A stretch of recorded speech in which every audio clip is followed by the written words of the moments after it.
ഞാൻ ജീവിച്ചിരിക്കുമ്പോൾ എന്നേക്കാൾ പ്രായം കുറഞ്ഞവരൊക്കെ പോകുന്നു. അതൊരു വലിയ ദുഃഖമാണ്. ആത്മഹത്യപാലിൽ ഞാനും അദ്ദേഹത്തെ സുഹൃത്തുക്കളെന്ന് പറയാൻ പറ്റില്ല.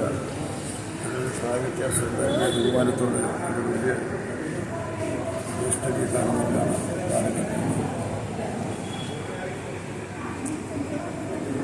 അതിൻ്റെ വളരെ പാട്ടിൽ നാം ആസ്വദിച്ചിട്ടുണ്ട്. മലയാളം ശേഷം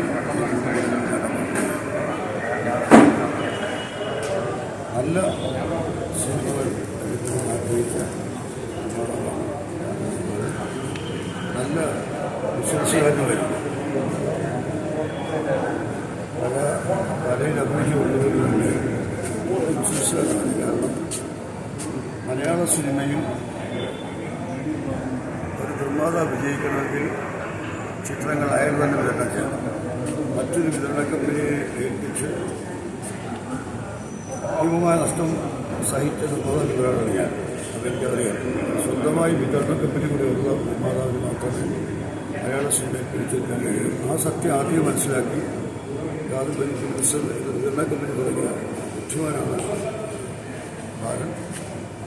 എന്നാൽ ചില പടങ്ങളിൽ ബാലൻ നഷ്ടം വന്നില്ല. പക്ഷേ ആ നഷ്ടം ഒരു തരത്തിൽ ലാഭമാണ്. എല്ലാം മികച്ച ചിത്രങ്ങളാണ് ബാലെടുത്തത്. പഞ്ചവടിപ്പാലം മലയാളത്തിലെ ഏറ്റവും നല്ല സോഷ്യൽ സറ്റയറാണ്. അങ്ങനെയുള്ള പടങ്ങൾ വളരെ നന്നായിട്ട് വന്നിട്ടുണ്ട്. അതുപോലെ തൂവാനത്തും കൂടി യഥാർത്ഥത്തിൽ സ്റ്റാലിൻ നിർമ്മിച്ച പടമാണ്.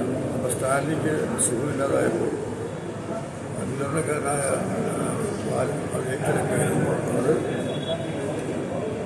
വലിയൊരു ക്വാളിറ്റിയാണ്. കാരണം ഒരു പടം ബാധിക്കുന്നു പോയാൽ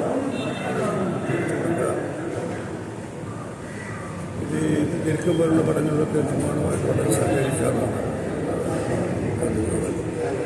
നല്ലൊരു ട്രബിൾ ഷൂട്ടറായിരുന്നു ബാലൻ.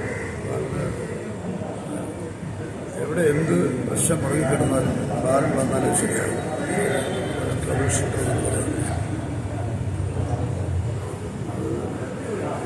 പിന്നീട് സിനിമയിൽ നിന്ന് വിട്ടുനിന്ന് ബാലൻ. കാരണം അത് മലയാള സിനിമ വ്യവസായം ലാഭകരമല്ല.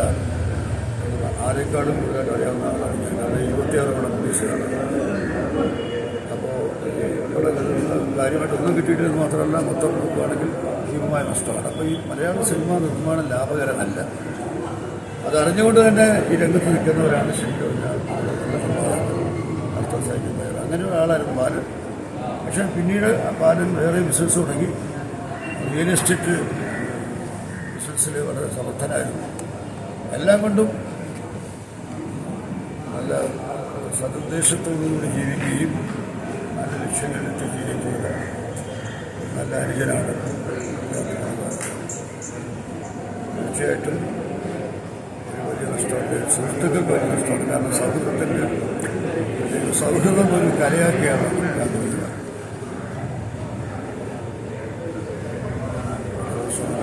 പറയുമ്പോൾ എനിക്ക് ഗാന്ധിപാലൊക്കെ വളരെ പ്രായം കൊണ്ടുകൊണ്ടിരിക്കുകയാണ്. ഞാൻ മരിക്കുന്നില്ല എന്നുള്ളൊരു അർത്ഥം